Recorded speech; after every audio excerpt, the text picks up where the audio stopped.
السلام علیکم ورحمۃ اللہ وبرکاتہ۔ الحمد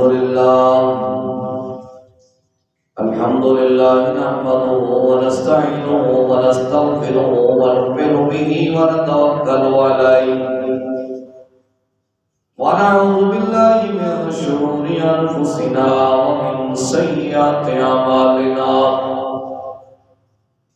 من يهده الله فلا مضل له ومن يضلله فلا هادي له، ونشهد أن لا إله إلا الله وحده لا شريك له، ونشهد أن سيدنا وسندنا وغوثنا وغياثنا ومغيثنا عيننا وعوننا ومعيننا وحبيبنا وحبيب ربنا وطبيبنا وطبيب قلوبنا ومقصودنا وموجودنا ومطلوبنا ورغوبنا ومصحوبنا ومحبوبنا ومعشوقنا، آنانا ومولانا ومأوانا وملجأنا ومولانا محمدا عبده ورسوله، صلى الله تعالى على حبيبه محمد وعلى آله وأصحابه أجمعين. أما بعد، فأعوذ بالله من الشيطان الرجيم. بسم الله الرحمن الرحيم. يا أيها الذين آمنوا لا يسخر قوم من قوم عسى أن يكونوا خيرا منهم ولا نساء من نساء عسى أن يكون خيرا منهم ولا تلمزوا أنفسكم ولا تنابزوا بالألقاب، بئس الاسم الفسوق بعد الإيمان ومن لم يتب فأولئك هم الظالمون. إن الله وملائكته يصلون على النبي يا أيها الذين آمنوا صلوا عليه وسلموا تسليما. صدق الله مولانا العظيم وبلغنا رسوله النبي الكريم الرؤوف الرحيم. الصلاة والسلام عليك يا سيدي يا رسول الله، الصلاة والسلام عليك يا سيدي يا حبيب الله، الصلاة والسلام عليك يا سيدي يا رحمة للعالمين، وعلى آلك وأصحابك يا سيدي يا خاتم النبيين. اللهم عزت کی حمد و ثنا اللہ کے پیارے حبیب حضور احمد مجتبی محمد مصطفیٰ علیہ تحیت و سلام کی ذات بابرکات پر ہدیہ درود و سلام پیش کرنے کے بعد اللہ کریم کا کروڑنا شکر ہے کہ اس نے ہمیں زندگی میں ایک بار پھر جمعہ المبارک کی گھڑیاں نصیب فرمائی ہیں۔ اللہ کریم ہم سب کی حاضری کو درجہ قبولیت عطا فرمائے۔ پارہ نمبر 26 سورہ الحجرات آیہ نمبر 11 آپ کے سامنے تلاوت کرنے کا شرف حاصل کی ہے۔ دعا فرمائے کہ اس کا متعلق اللہ میری زبان پہ کلمت الحق جاری فرمائے اور میں بیان کر کے آپ سن کے ہم سب کو اس پر عمل پیرا ہونے کی توفیق عطا فرمائے۔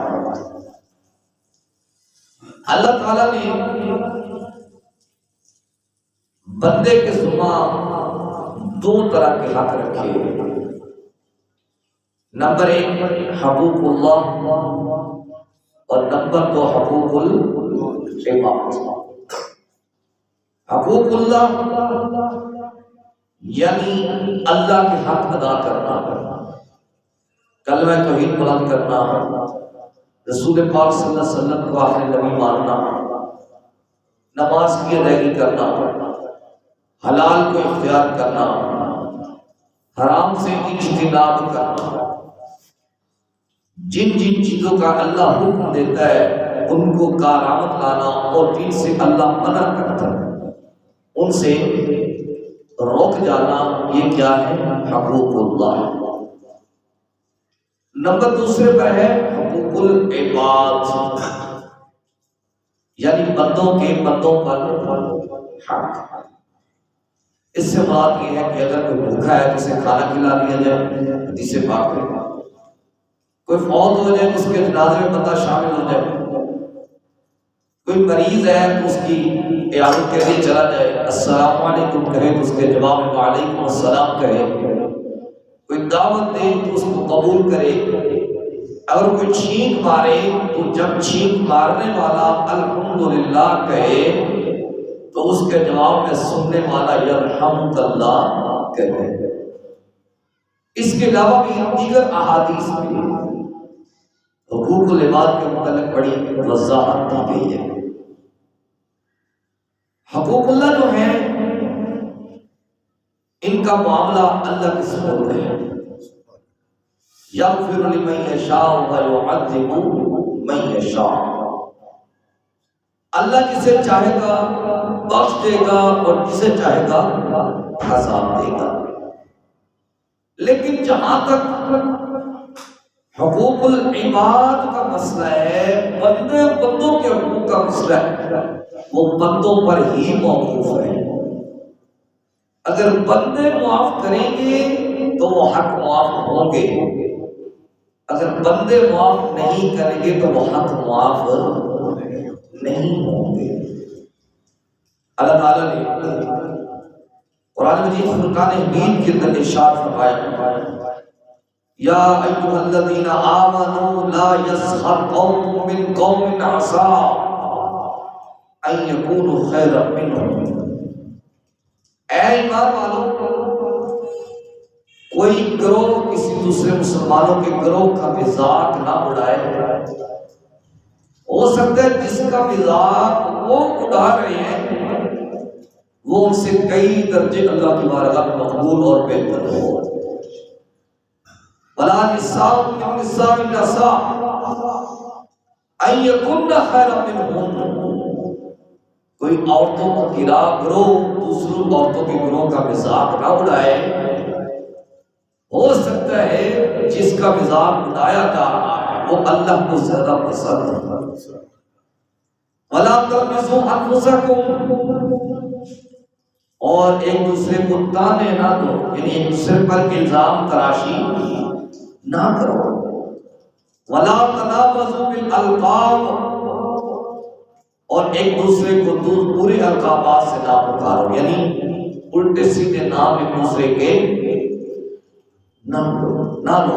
بئس الاسم الفسوق بعد الایمان، فاسق ہونا، گناہ کبیرہ کرنا ایمان لانے کے بعد اتنی بری چیز ہے۔ وَمَن لَّمْ يَتُبْ فَأُولَٰئِکَ هُمُ الظَّالِمُونَ، جو توبہ نہیں کرتے یعنی دوسری قوموں کا مذاق اڑاتے ہیں، عورتیں ایک دوسرے کا مذاق اڑاتی ہیں، ایک دوسرے کو تانے دیے جاتے ہیں، برے القابات سے پکارا جاتا ہے، جو بندے ان اعمال سے توبہ نہیں کرتے، سادہ سامانہ یوں سمجھ لیں، جو کسی کی عزت نفس کو مجبور کرنے سے توبہ نہیں کرتے، اللہ فرماتا ہے فَأُولَٰئِکَ هُمُ الظَّالِمُونَ، یہی لوگ ظلم کرنے والے ہیں۔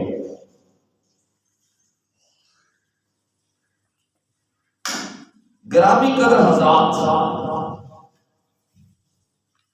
یہ جو منع کیا جا رہا ہے کہ کوئی قوم دوسری قوم کا یا کوئی گروہ کسی دوسرے گروہ کا مذاق نہ اڑائے۔ مذاق کی دو قسمیں ہیں،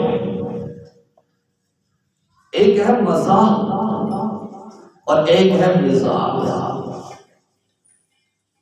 مزاح جائز ہے، وہ بھی شریعت کے اندر رہ کر، یعنی ایسی باتیں کی جائیں جن سے شریعت کی دھجیاں نہ اڑائی جائیں، یا ایسی بات کی جائے جس سے کسی کی دل آزاری نہ ہو، تو ایسا مزاح کرنا شریعت اسلامیہ میں جائز ہے۔ نبی کریم صلی اللہ علیہ وسلم تشریف فرما تھے، ایک بڑی صحابیہ عرض کرتی یا رسول اللہ صلی اللہ علیہ وسلم میں جنت میں جاؤں گی؟ حضور سید عالمین صلی اللہ علیہ وسلم نے فرمایا بھائی جنت میں بوڑھوں کا کیا کام ہے؟ جنت میں بوڑھوں کا کیا کام ہے؟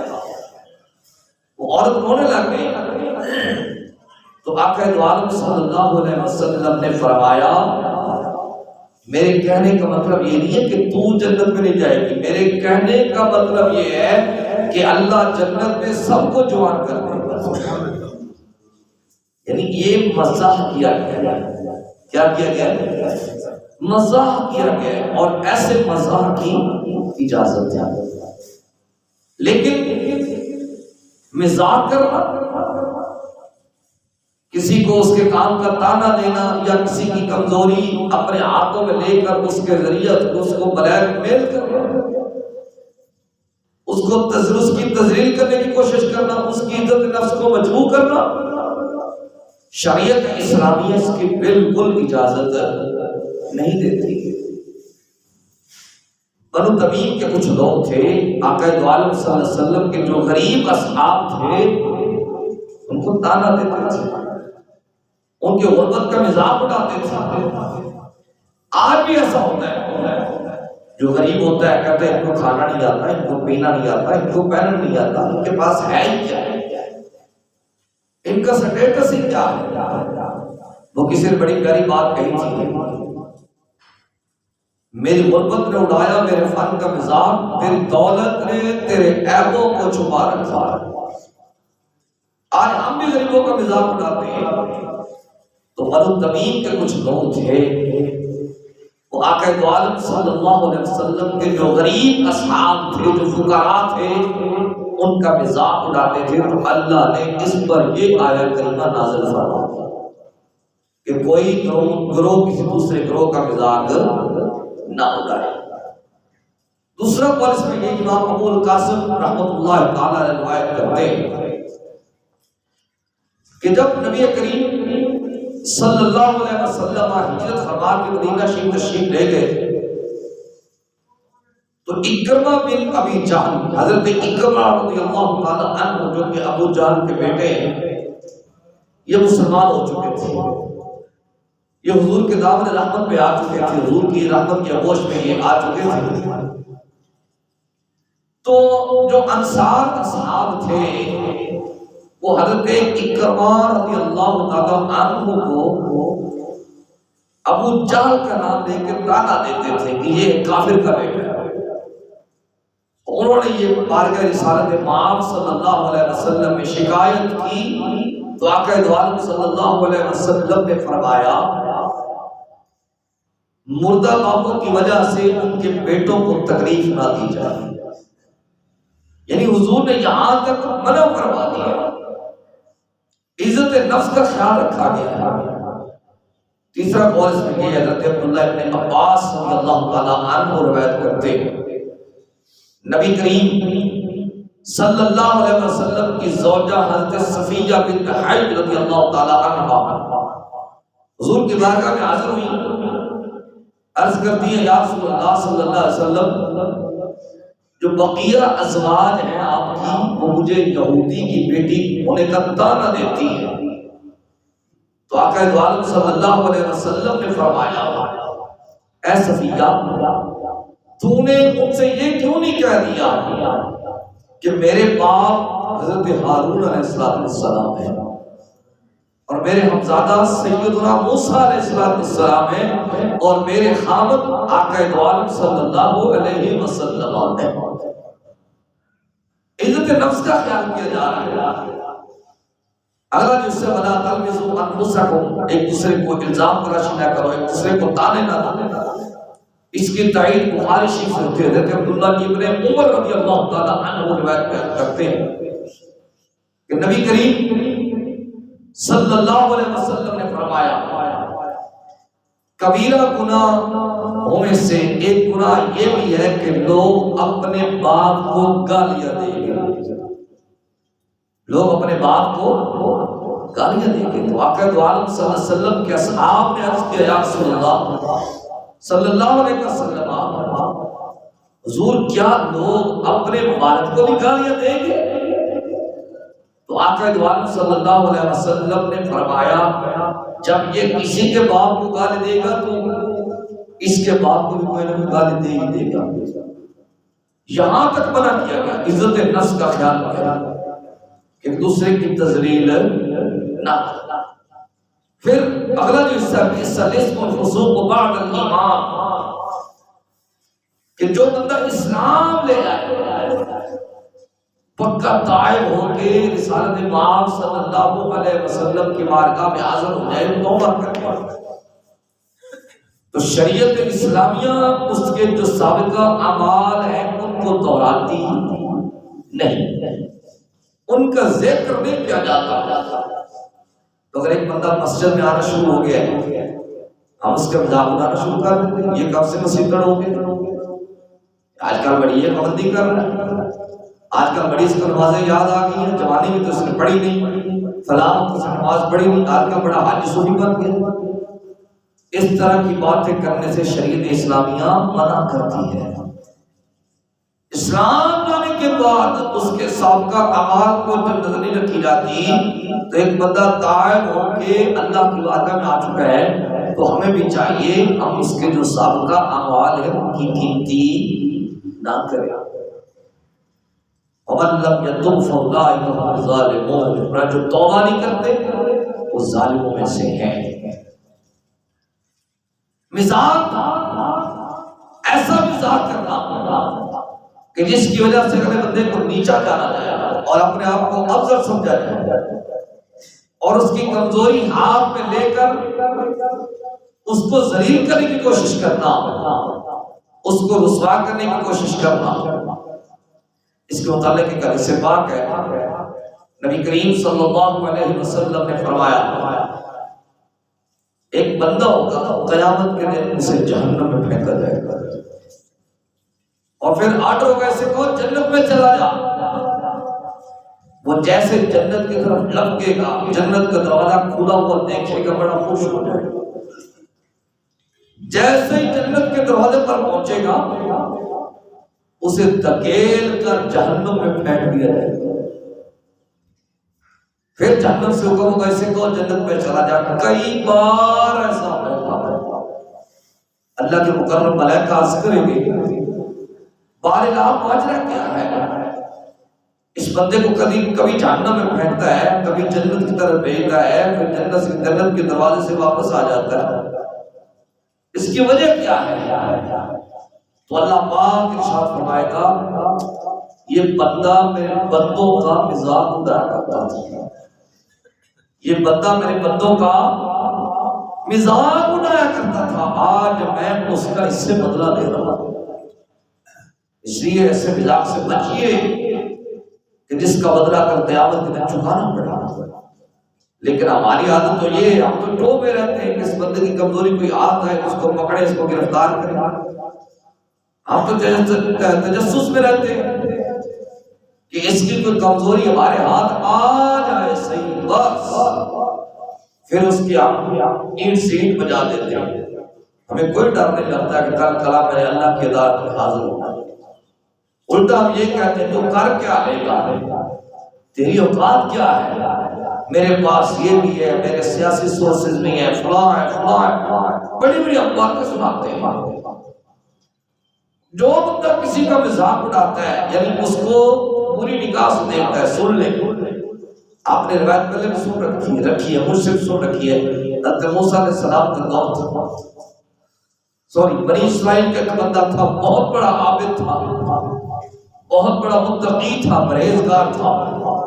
تو ان کے زمانے میں گنہگار بھی تھا، اس نے کہا چلو نیکی تو کوئی کی نہیں، اللہ والوں کے پاس جا کے بیٹھتے ہیں تو ہو سکتا کوئی بات بن جائے۔ جب وہ ان کے قریب گیا تو نے کہا چل یہاں سے اٹھ، لوگ تیری وجہ سے برے بھی برا بھلا کہیں گے، اب ہوا کیا، وہ اتنا نیک تھا، اس کے سر پہ بادل سایہ کرتا تھا، اس کے سر سے بادل اٹھا اور جو گناہگار تھا اس کے سر پہ بیٹھ گیا، اور جو اللہ کا اس وقت نبی تھا اس کو واج کی گئی، اس ہیرو کو بتاؤ تمہیں زیرو کر دیا گیا، اور زیرو کو بتاؤ تمہیں ہیرو کر دیا گیا۔ برے بندے نو میں لپٹ ٹریا تے برا نہ لبا کوئی، برے بندے نو میں لپٹ ٹریا تے برا نہ لبا کوئی، جد میں اندر جاتی ماری میں تو برا نہ کوئی۔ کبھی بھی بندے کو نیچا نہ سمجھے، اللہ نے سب کو پیدا کیا، اللہ کو اپنی مخلوق سے بڑی محبت ہے۔ حضرت ابراہیم علیہ السلام کا واقعہ ہے کہ آپ کی عادت مبارکہ تھی جب تک کوئی مہمان نہیں آ جاتا تھا آپ کھانا نہیں کھاتے تھے۔ ایک مرتبہ مہینہ گزر گیا، کوئی مہمان نہ آیا، آپ ایک مہمان کو تلاش کر کے لائے پہاڑوں سے، اسے کہا میرے ساتھ کھانا کھا، وہ آیا، اسے کہا پڑھ بسم اللہ الرحمن الرحیم، اس نے کہا میں تو تیرے رب کا نام نہیں لوں گا، 2 لقموں کے خاطر میں اپنا دین چھوڑ دوں۔ حضرت ابراہیم علیہ السلام نے چل یہاں سے اٹھ، بندہ چلا گیا، جبریل آ گیا، میرا رب فرماتا ابراہیم کیا ہوگا؟ بولا وہ تجھے مانتا نہیں تھا۔ اللہ نے فرمایا بندہ تو میرا تھا، بندہ تو میرا تھا نا، مجھے نہیں مانتا تھا۔ ابراہیم میں اس کے باوجود 70 سالوں سے کھلا رہا ہوں، 70 سالوں سے کھلا رہا ہوں، میں نے تو اس سے ہاتھ نہیں روکا، میں نے تو اس کا رزق بند نہیں کیا، میں نے تو سورج کو منع نہیں کیا کہ اس کے گھر میں روشنی دینی، میں نے تو چاند کو منع نہیں کیا کہ اس کے گھر میں چاندنی برسانی، میں نے تو تاروں کو منع نہیں کیا کہ اس کے گھر میں روشنی دینی، میں نے بادل کو منع نہیں کیا کہ اس کے گھر میں بارش نہیں برسانی۔ میں 70 سالوں سے کھلا رہا ہوں، تو ایک بار بھی نہیں دے سکا۔ حضرت سیدنا ابراہیم علیہ السلام نکلے، اسے کہا میرے ساتھ کھانا کھا، اس نے کہا میں نے تجھے پہلے بھی کہا میں تیرے رب کو نہیں مانتا، آپ نے کہا نہ ماننا لیکن کھانا تو کھا لے، کھانا تو کھا لے۔ اس نے کہا اب کیا ہو گیا؟ کہا جس رب کو تم نہیں مانتا اسی کا پیغام ہے، اس کو کھانا کھلاؤ۔ اس نے کہا اچھا تیرا رب اتنا مہربان ہے، اتنا کریم ہے، چل پھر مجھے بھی کلمہ پڑھا، اس رب کی تعریف میں مجھے بھی کھڑا کر۔ اللہ کو اپنے بندوں سے بڑی محبت ہے، اللہ کو بندوں کی عزت بڑی پیاری ہے۔ دیکھیں نا ایک مسئلہ مکان تعمیر کرتے ہیں، اگر کوئی اس کے سامنے کہہ دے کہ یہ اس کی تعمیر ٹھیک نہیں ہے، یہ یہاں پہ ٹھیک نہیں ہے، یہاں سے ٹھیک نہیں، اس مستری کو کتنی تکلیف ہوگی نا، بولیے نا، اس مستری کو تکلیف ہوگی۔ بندے کا معمار خود اللہ رب العزت ہے، بندے کو خود اللہ نے پیدا کیا ہے، بندے کو اللہ نے بنایا ہے۔ جب اللہ کی بنائی ہوئی چیز کی ہم تذلیل کریں گے تو میری عبادات میری ریاضات کا کیا بنے گا؟ اور آئیے اس کے متعلق ایک حدیث بھی سماعت کر لیں، ابن ماجہ شریف میں جسے وقت موجود ہے، حضرت عبداللہ ابن عمر رضی اللہ تعالی عنہ بیان کرتے ہیں۔ پہلے میں ایک مثال دے دوں، حدیث پیش کرتا ہوں۔ ہم میں سے کوئی ایسا بندہ ہے خدا نہ خواستہ کو یہ کہے کہ جب میں عمرے میں گیا تو کعبے کے جوتے ماروں گا، ہے ایسا بندہ؟ یقیناً نہیں ہے۔ یا یہ کہ معاذ اللہ جب میں عمرے میں گیا تو کعبے کو برا بھلا کروں، یقیناً کوئی ایسا بندہ نہیں۔ کعبہ وہ کعبہ ہے جس کی طرف چہرہ کر کے ہم اپنے رب کی بارگاہ میں سجدہ کرتے ہیں۔ اب آئیے حدیث سنیے، ابن ماجہ شریف کی حدیث، اور اس کو اپنے من میں اتاریے۔ میں بیان کر کے اپنے من میں اتاروں، آپ سن کر اپنے من میں اتاریں، اور بندوں کا احترام اپنے دل میں ہمیں پیدا کرنا چاہیے، خواہ وہ عالم ہے یا نہیں، خواہ وہ جس درجے کا مرضی ہے، وہ امیر ہے وہ غریب ہے، اللہ کے نزدیک امارت اور غربت کوئی سٹیٹس نہیں ہے۔ ان اکرمکم عند اللہ اتقاکم، اللہ کے نزدیک عزت والا، اللہ کے نزدیک عظمت والا، اللہ کے نزدیک شان والا کون ہے؟ جو پرہیزگار ہے، جو متقی ہے، اس کا سٹیٹس اللہ کے ہاں زیادہ ہے۔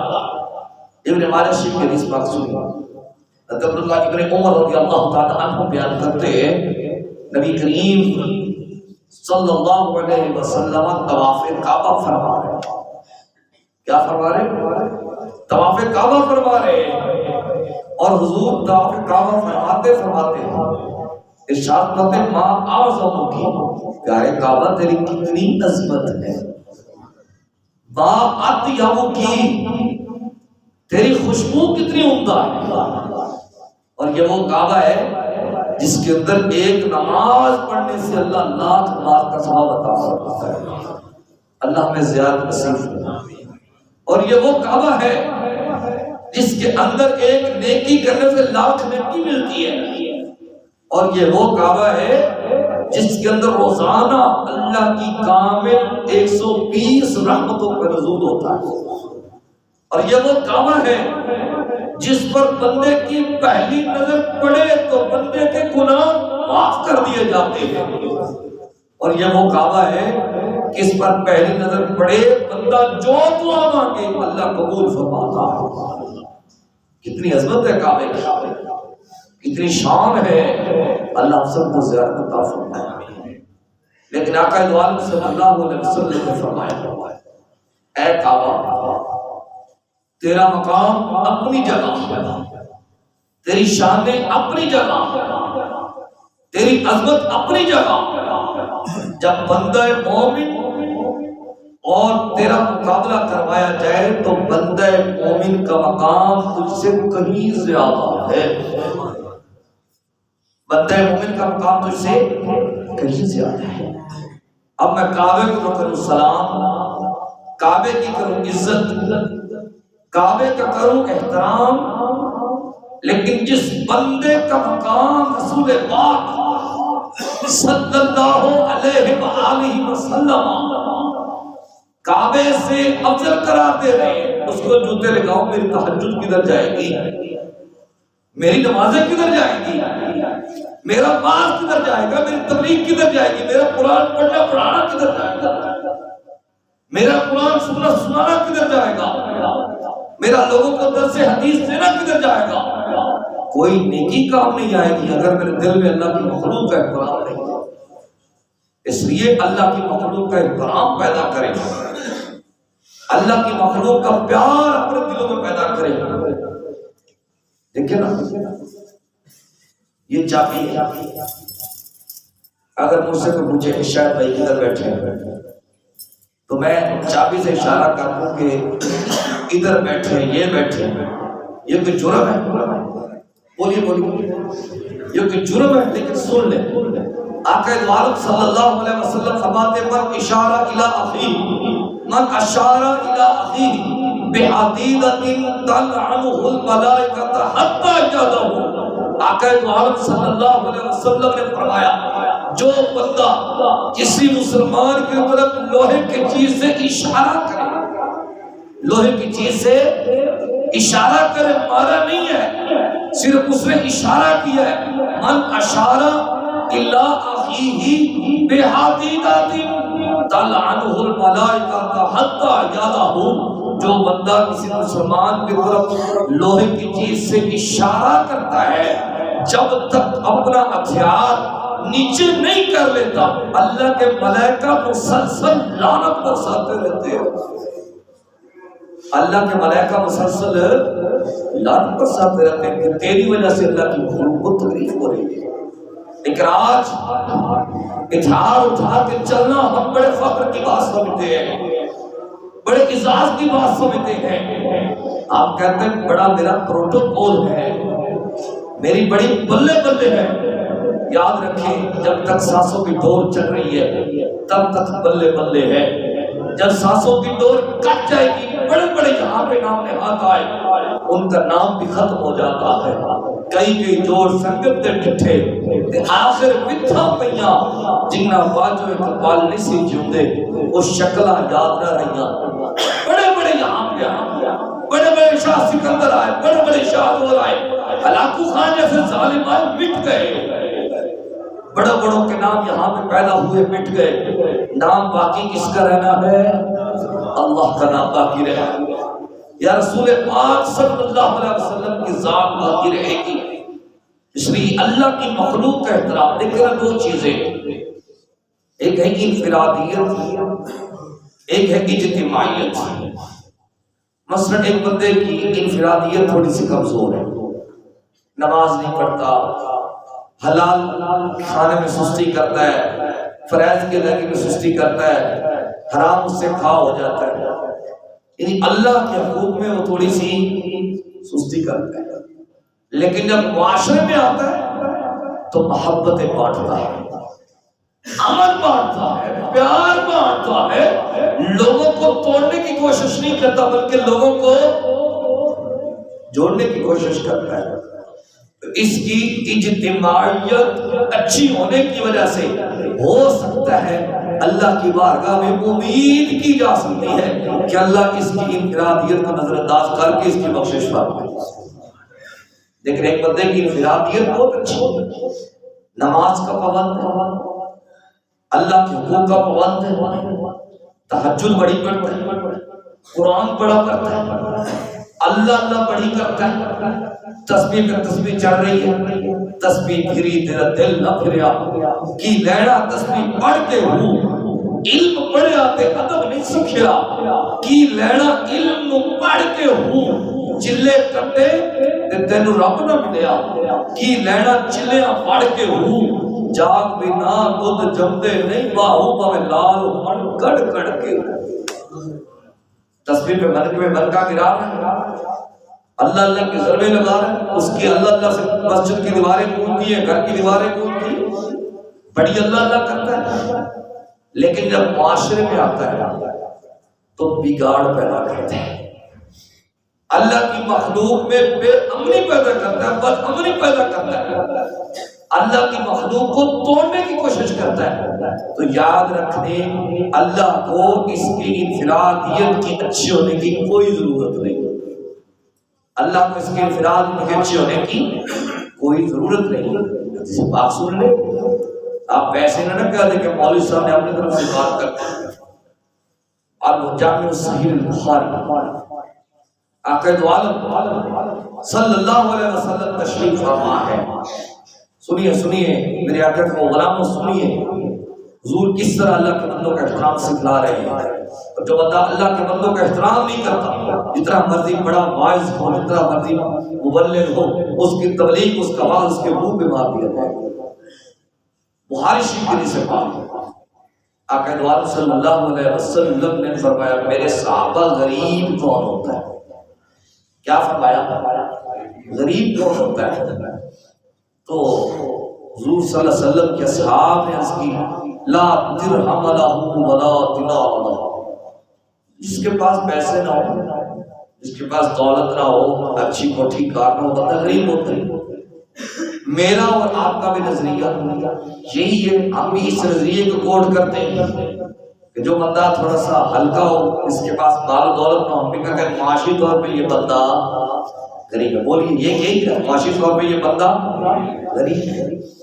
اصحاب رسول پاک صلی اللہ علیہ وسلم نے بھی یہی بات کی۔ آخری بات کر رہا ہوں، تو آقا عالم صلی اللہ علیہ وسلم نے فرمایا تمہارا جواب درست نہیں۔ صحابہ نے کہ اللہ و رسول اعلم، پھر اللہ اور اللہ کا رسول زیادہ جانتا ہے غریب کون۔ اب حضور سید عالمین صلی اللہ علیہ وسلم نے جو غریب کی ڈیفینیشن فرمائی، ڈر چاہیے، اپنے آپ کو بھی نہیں کہتا، تمہیں نہیں کہتا، اپنے آپ کو بھی کہتا، ہمیں ڈر جانا چاہیے۔ اللہ کی قسم یہ نمازیں کام نہیں آئیں گی اگر میرے دل میں اللہ کی مخلوق کا احترام نہ ہو۔ حضور نے فرمایا غریب بندہ وہ ہوگا جو قیامت کے دن نمازیں پوری لے کے آئے گا، زکات بھی لے کے آئے گا، الحاج کا بھی نقد اس کے ساتھ لگا ہوگا، شہید بھی ہوگا، غازی بھی ہوگا، قرآن کی تلاوت بھی ہوگی، اللہ کرنے والا ہوگا، روزوں کی کثرت ہوگی، وہ بندہ غریب ہوگا۔ اصحاب نے عرض کیا یا رسول اللہ صلی اللہ علیہ وآلہ وسلم، بندہ کیسے غریب ہوگا جس کی نمازیں پوری، جس کی زکوٰۃ پوری، جس کا حج پورا، جس کے روزے پورے، صدقات و خیرات پورے، وہ بندہ غریب کیسے ہوگا؟ اللہ کے نبی کے غلاموں سنیے، آقا دو عالم صلی اللہ علیہ وسلم نے ارشاد فرمایا جب وہ اللہ کی بارگاہ میں آئے گا تو ایک بندہ اس کے مقابلے میں کھڑا ہو جائے گا، اللہ یہ ڈاڈا تھا، یہ طاقتور تھا، یہ شاذور تھا، میں کمزور تھا، اس نے مجھے ناک تھپڑ مارا تھا۔ کیا کیا تھا؟ ناک تھپڑ مارا تھا۔ اللہ اپنے گلے والے الملک اليوم للہ الواحد القہار، آج کے دن کا میں مالک ہوں، میری بات چل اس کی نمازوں کا ثواب تمہیں چل۔ ایک بندہ اور آ گیا، مولا اس نے میری عزت نفس کو مجروح کیا، میرا مزاق اڑاتا تھا، اس لیے کبھی کسی کو بے مار سا نہ سمجھے کہ ہم نے اس کی کمزوری کی بنا پہ اس کا مزاق اڑا دیا۔ اللہ ولي الذین آمنوا یخرجهم من الظلمات الى النور، اگر ہم کسی کو بے وارث سمجھ لیں گے تو اللہ رسول اس کو بے وارث نہ چھوڑیں گے، جس کا کوئی وارث نہیں ہوتا اس کے اللہ رسول تو وارث ہوتے ہیں نا۔ تو مولا اس نے میری ذکر کو مجروح کیا تھا، اس نے میرا مزاق اڑایا تھا، چل اس کے روزوں کا ثواب تو لے۔ ایک بندہ اور آ گیا، چل اس کی زکات کا ثواب تو لے۔ ایک بندہ اور آ گیا، اس کے حج کا ثواب تو لے۔ ایک بندہ اور آ گیا، اس کے قرآن پڑھنے کا ثواب تو لے جا، اس کے روزے تو لے جا۔ حضور فرماتے ہیں وہ نیکیوں کا پہاڑ لے کے آیا تھا، اب سارے پہاڑ کو خالی کر چکا ہے۔ ابھی تک وہ بندے باقی ہیں جن پر اس نے ظلم کیے، جن پر اس نے تشدد کیے، جن پر اس نے زیادتیاں کی ہیں۔ اب ہو گیا کیا؟ ان کے گناہ اس کے نامہ اعمال میں آنا شروع ہو جائیں گے۔ نیکیوں کا کیا لے کے آیا تھا؟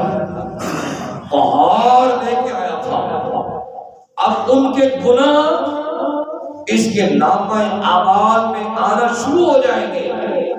اب ہوگا کیا؟ آقا دو عالم صلی اللہ علیہ وسلم کے غلاموں، اللہ اسے جہنم میں پھینک دے گا، اللہ اسے جہنم میں پھینک دے گا۔ بے توجہی کی وجہ سے کبھی پھینکی جاتی ہے، اللہ اس کی طرف دیکھے گا ہی نہیں۔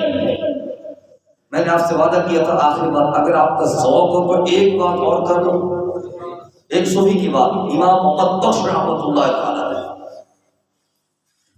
آپ کو بتاؤں اللہ کی مخلوق کا احترام کیا اور اللہ کو اپنی مخلوق سے پیار کی طرح، اور اللہ نے مخلوق کو پیدا کیا۔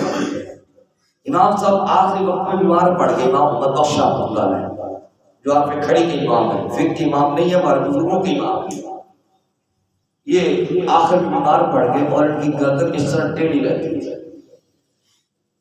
یہ جا رہے تھے، ایک ٹویل چل رہا تھا، وہاں پہ کچھ لڑکیاں بیٹھی ہوئی تھی جن کی نوجوانی کی عمر تھی، کپڑے دھلائی کر رہی تھی اور کام کر رہی تھی۔ انہوں نے میاں محمد بخش رحمت اللہ علیہ کی جب گردن کو اس طرح ٹیڑھا دیکھا تو ہنسنے لگی۔ کیا کیا؟ ہنسنے لگی۔ میاں محمد بخش رحمت اللہ تعالی علیہ آپ ان کے قریب گئے، میری بیٹیوں اللہ تمہیں ہنستا رکھے، اللہ تمہاری جوانیوں کو سلامت رکھے، اللہ تمہیں خوش رکھے، لیکن مجھے ایک سوال کا جواب دے دو، بھانڈے پہ ہنسی ہو یا کمار پہ ہنسی ہو؟ کیا مطلب؟ آپ مطلب نہیں سمجھے؟ بھانڈے پہ ہنسی ہو یا کمار پہ ہنسی ہو، مجھے بتلاؤ مجھ پہ ہنسی ہو یا میرے بنانے والے پہ ہنسی ہو؟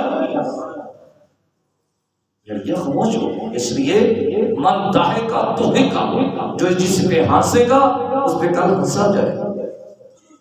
یہ مکافات عمل ہے۔ اگر میں کسی کی عزت کو خراب کرنے کی کوشش کروں گا، عزت دینے والا کون ہے؟ عزت ذلت دینے والا کون ہے؟ شان دینے والا کون ہے؟ اگر آج میں کسی کی عزت نفس کو مجروح کروں گا تو پھر مجھے اس چیز کے لیے تیار رہنا چاہیے۔